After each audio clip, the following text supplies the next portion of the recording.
Le comité Champs-Élysées a été créé en 1916. Il va avoir 100 ans là, dans 2 ans.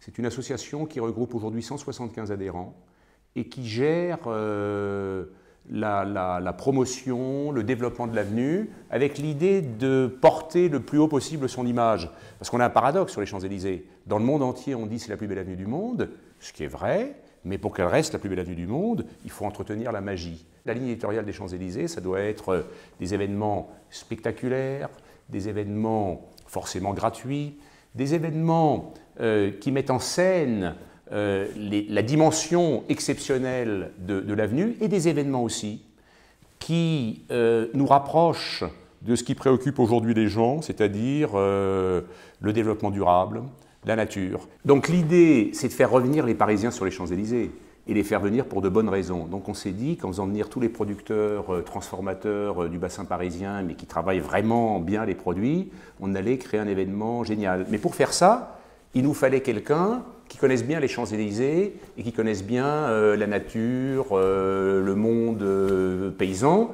Et je me suis souvenu que Gad, il avait fait Les Champs de Blé, on avait fait avec lui Nature Capitale, et je me suis dit, il faut qu'on l'appelle Gad. Et voilà. Il m'a appelé, ils m'ont appelé.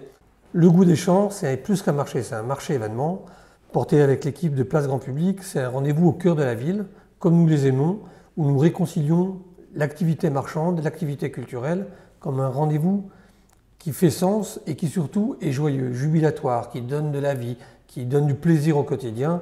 C'est notre signature, c'est comme ça que nous aimons faire nos événements. C'est une fête de la qualité et du goût. Et c'est à cette fête, ce marché événement, que nous convions les Français et les Parisiens d'abord, mais tous les Français, du 9 au 12 octobre 2014.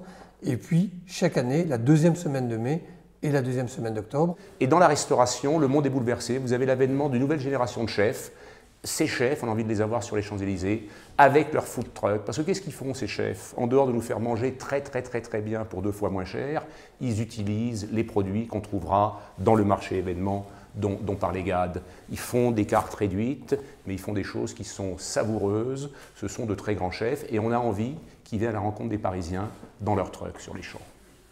La première édition du Goût des Champs, à mon avis, elle va accueillir 100 000 Parisiens. C'est notre objectif. Il y a des milliers de gens, des dizaines de gens qui passent sur les Champs-Élysées tous les jours. Ce sont des touristes, des badauds. Ce n'est pas tellement eux qu'on veut avoir. Ils seront les bienvenus, en plus. Mais ceux qui doivent venir, c'est, oui, 25 000 Parisiens qui viendraient tous les jours, Gad, sur ce marché.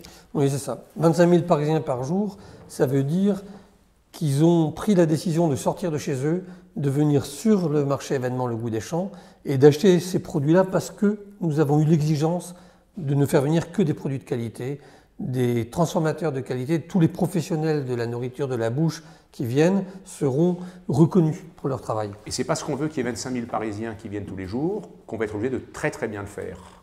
Le quartier Champs-Élysées, l'avenue des Champs-Élysées, c'est le 4e plus grand quartier commercial de Paris.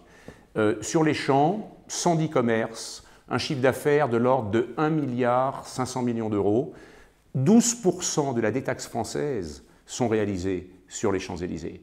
Vous avez tous les jours 300 000 personnes qui viennent. 300 000 personnes qui viennent, c'est le flux le plus important. C'est pour ça que les gens sont prêts à payer d'ailleurs des loyers exorbitants. C'est très cher, mais les rendements sont tout simplement exceptionnels.